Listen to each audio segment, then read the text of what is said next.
വീഡിയോയിലേക്ക് എല്ലാവർക്കും സ്വാഗതം. ഞാനിന്ന് വാവച്ചിയുടെ ബർത്ത്ഡേക്ക് ഉണ്ടാക്കിയ എളുപ്പത്തിൽ തയ്യാറാക്കാൻ പറ്റുന്ന വളരെ സ്വാദിഷ്ടമായിട്ടുള്ള ഒരു ബിരിയാണിയുടെ റെസിപ്പിയാണ് പരിചയപ്പെടുത്താൻ പോകുന്നത്. 2 ടേബിൾ സ്പൂൺ മല്ലി, 1 ടീസ്പൂൺ ചെറിയ ജീരകം, 1 ടേബിൾ സ്പൂൺ വലിയ ജീരകം, അതായത് പെരുംജീരകം, പിന്നെ കുറച്ച് സ്പൈസസ്, കുരുമുളക്, ഏലക്ക എന്നിവ ചെറുതായിട്ട് ചൂടാക്കി അത് നമുക്ക് പൊടിച്ചെടുക്കാം. അതിനുശേഷം ഇതുപോലെ കുറച്ച് ചെറിയ ഉള്ളിയും മല്ലിയിലയും പുതിനയിലയും ഇഞ്ചിയും വെളുത്തുള്ളിയും പച്ചമുളകും നമുക്ക് നന്നായിട്ട് പേസ്റ്റ് പരുവത്തിൽ അരച്ചെടുക്കാം. അതിനുശേഷം ഒരു പാൻ അടുപ്പിൽ വെച്ച് അത് ചൂടാകുമ്പോൾ അതിലേക്ക് നമുക്ക് ആവശ്യത്തിന് എണ്ണയും നെയ്യും ചേർത്ത് അത് ചൂടാകുമ്പോൾ അതിലേക്ക് ഒരു 2 സവാള ചെറുതായിട്ട് അരിഞ്ഞ് നമുക്ക് നന്നായിട്ട് വഴറ്റിയെടുക്കാം.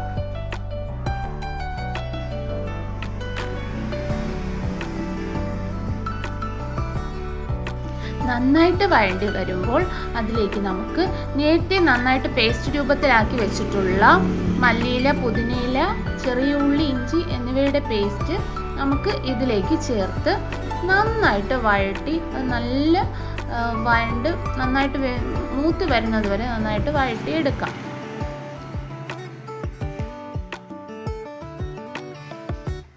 നല്ല മണം, ഈ സമയത്ത് നല്ല മണമാണ്. നല്ല മണം വരുന്നത് വരെ നന്നായിട്ട് ഇങ്ങനെ വഴറ്റി യോജിപ്പിച്ചെടുത്തതിന് ശേഷം ഇതിലേക്ക് നമ്മൾ പൊടിച്ചു വെച്ചിട്ടുള്ള സ്പൈസസ് നമുക്ക് ചേർത്ത് കൊടുക്കാം. അത് ചേർത്ത് നന്നായിട്ട് മിക്സ് ചെയ്ത് നന്നായിട്ട് യോജിപ്പിച്ചെടുക്കാം. അടുക്കളയുടെ സ്ലാബ് പൊക്കം കുറവായതുകൊണ്ട് ഞാൻ കുക്ക് ചെയ്യാൻ കയറുമ്പോൾ ഇവരും കൂടെ വന്ന് എന്നെ സഹായിക്കുകയും അങ്ങനെയാണ് കുഞ്ഞുങ്ങളെന്നിങ്ങനെ സഹായിക്കുന്നത്. ഇതുപോലെ നന്നായിട്ട് മൂത്ത് വന്നതിന് ശേഷം അതിലേക്ക് 1 ടേബിൾ സ്പൂൺ മുളക് പൊടി ചേർത്ത് കൊടുക്കാം. മുളക് പൊടി എരിക്ക് ആവശ്യത്തിനുള്ള മുളക് പൊടി ചേർത്ത് കൊടുക്കണം. അതിന് ഈ സമയം തന്നെ അല്പം മഞ്ഞൾപ്പൊടിയും ആവശ്യത്തിനുള്ള ഗരം മസാലയും ചേർത്ത് നമുക്ക് നന്നായിട്ട് ഇളക്കിയെടുക്കാം.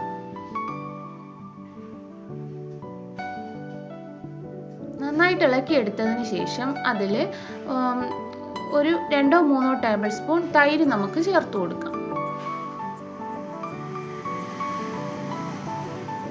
തൈര് ചേർത്ത് നന്നായിട്ട് ഇങ്ങനെ മിക്സ് ചെയ്ത് എടുക്കാം. ഇതുപോലെ നന്നായിട്ട് മിക്സ് ആയി വരണേ.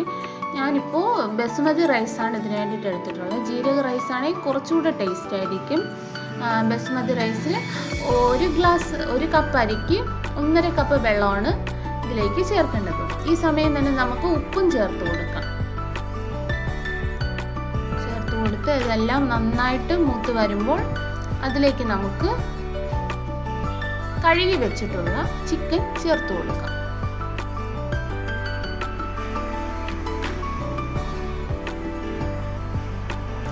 ചിക്കനൊക്കെ ചേർത്ത് നന്നായിട്ട് മിക്സ് ചെയ്ത് ഇങ്ങനെ അടച്ചു വെച്ച് അല്പനേരം കുക്ക് ചെയ്തെടുക്കാം.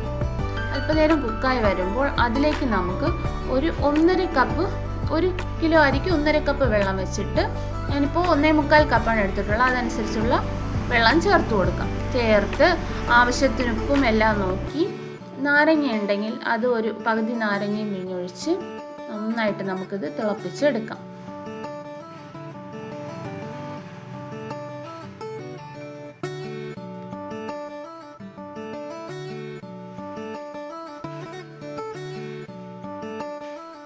മൂടി വെച്ച് നന്നായിട്ട് തിളപ്പിക്കാം.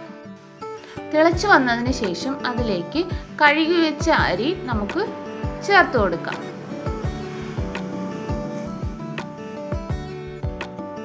തിളച്ച് വരുന്നത് കാണാൻ തന്നെ നല്ല ഭംഗിയാണല്ലേ. ഇതുപോലെ മിക്സ് ചെയ്തതിന് ശേഷം നമുക്ക് കഴുകി വെച്ച അരി ചേർത്ത് നന്നായിട്ട് മിക്സ് ചെയ്തെടുക്കാം.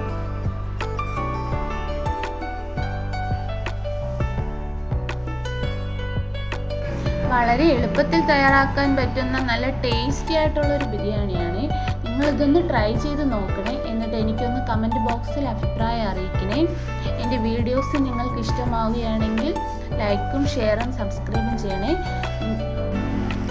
ഇതുപോലെ അരി ചേർത്ത് കൊടുത്തതിന് ശേഷം നന്നായിട്ട് ഇളക്കി മിക്സ് ചെയ്തെടുക്കണം.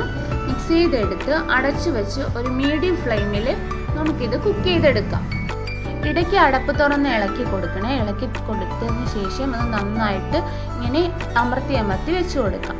അത് ഒരു കുക്കായി വരുന്നത് നന്നായിട്ട് അമർത്തി ഇടയ്ക്ക് ഇളക്കി കൊടുത്ത് പുറത്ത് നെയ്യും പുതിനയിലയും ചേർത്ത് മിക്സ് ചെയ്തെടുക്കുമ്പോൾ നല്ല സ്വാദിഷ്ടമായിട്ടുള്ള ബിരിയാണി തയ്യാർ. ഇത് നിങ്ങളൊന്ന് ട്രൈ ചെയ്ത് നോക്കണേ. നല്ല ടേസ്റ്റാണ്. ഇതൊന്ന് ട്രൈ ചെയ്ത് നോക്കിയിട്ട് അഭിപ്രായം അറിയിക്കണേ. അപ്പോൾ നമുക്ക് മറ്റൊരു വീഡിയോയുമായിട്ട് വീണ്ടും പെട്ടെന്ന് തന്നെ കാണാം കേട്ടോ. Okay, by.